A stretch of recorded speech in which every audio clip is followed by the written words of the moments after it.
Κυρία Πρόεδρος του Συλλόγου Κυρίων και Δεσποινίδων, κυρίες και κύριοι, Χριστός Ανέστη.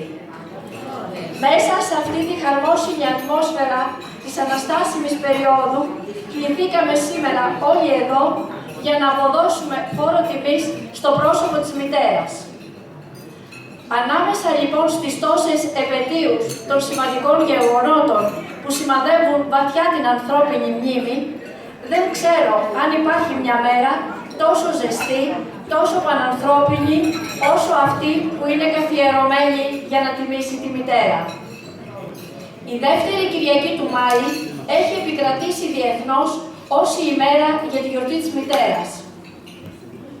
Η σύλληψη και η υλοποίηση της ιδέας αυτής ανήκει στην Αμερικανίδα Άννα Τζάρβις, η οποία το 1907, θέλοντας να τιμήσει τη μνήμη της μητέρας της, ξεκίνησε μια παγκόσμια εκστρατεία για να καθιερωθεί επίσημα η ημέρα αυτή.